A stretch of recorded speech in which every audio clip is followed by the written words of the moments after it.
ಭಾರತದ ಏಕತೆ ಸಾಮೂಹಿಕ ಗಾಯನ ಕಾರ್ಯಕ್ರಮ ಭಾರತೀಯ ಜನತಾ ಪಕ್ಷವು ಒಂದೇ ಮಾತರಂ ಗೀತೆಯ 150ನೇ ವರ್ಷದ ಆಚರಣೆಯನ್ನ ವಿಶ್ವದಾದ್ಯಂತ ಆಚರಿಸುತ್ತಿದ್ದು, ಸ್ವಾತಂತ್ರ್ಯ ಹೋರಾಟದಲ್ಲಿ ಗೀತೆಯ ಮಹತ್ವವನ್ನ ಸ್ಮರಿಸುವ ಈ ಕಾರ್ಯಕ್ರಮದಲ್ಲಿ ಸಾರ್ವಜನಿಕರು ಕೂಡ ಹೆಚ್ಚಿನ ಸಂಖ್ಯೆಯಲ್ಲಿ ಭಾಗವಹಿಸಲು ಬಿಜೆಪಿ ಕರೆ ನೀಡಿದೆ.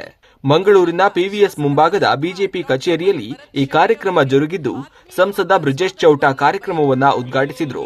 ಮಂಗಳೂರು ಶಾಸಕರಾದ ವೇದವ್ಯಾಸ ಕಾಮತ್, ಭರತ್ ಶೆಟ್ಟಿ ಸೇರಿದಂತೆ ಗಣ್ಯರು ಉಪಸ್ಥಿತರಿದ್ದರು.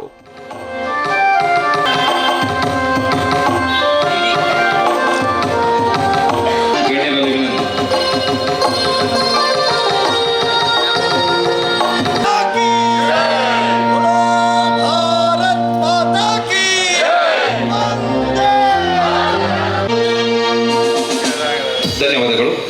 ಇಂದಿನ ಕಾರ್ಯಕ್ರಮದ ಕೇಂದ್ರ ಬಿಂದು ಒಂದೇ ಮಾತರಂ ಸಾಮೂಹಿಕ ಗಾಯನ.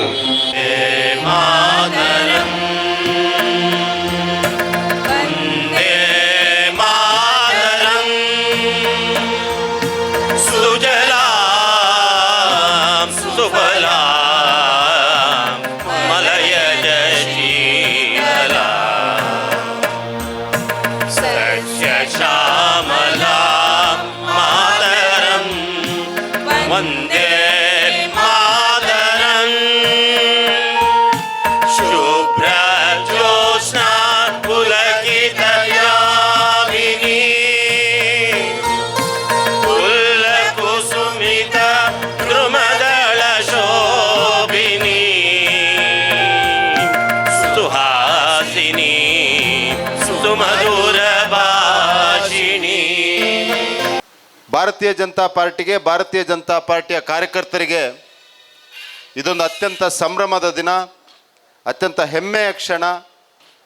ಅದೇ ರೀತಿ ಮತ್ತೊಮ್ಮೆ ನಮ್ಮೆಲ್ಲರ ರಾಷ್ಟ್ರೀಯ ಭಾವವನ್ನು ಜಾಗೃತಿಗೊಳಿಸುವಂಥ ಮತ್ತೊಂದು, ಅದಕ್ಕೆ ಇನ್ನಷ್ಟು ಶಕ್ತಿ ತುಂಬಿಸುವಂಥ ಒಂದು ಅಪರೂಪದ ಕ್ಷಣ ಇದು.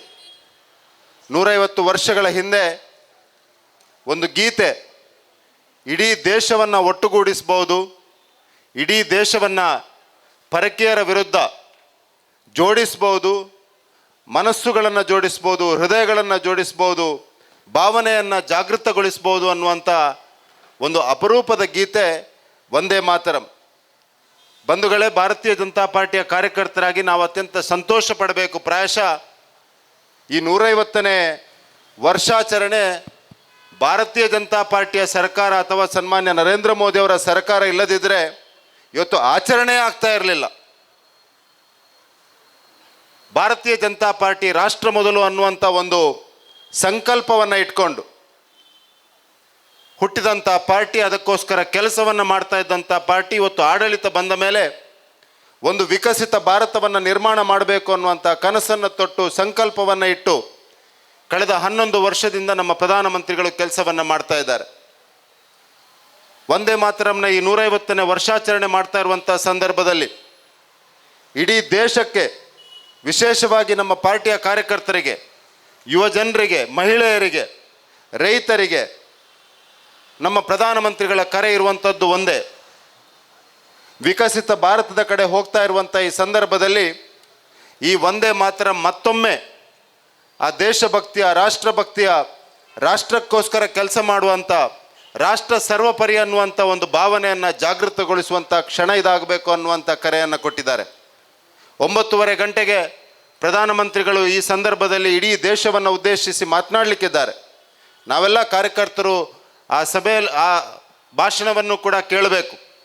ಮುಂದಿನ 2047ರಲ್ಲಿ ಒಂದು ವಿಕಸಿತ ಭಾರತವನ್ನು ನಿರ್ಮಾಣ ಮಾಡುವಂಥ ಕನಸನ್ನು ಪ್ರಧಾನಮಂತ್ರಿಯನ್ನು ತೊಟ್ಟಿದ್ದಾರೆ.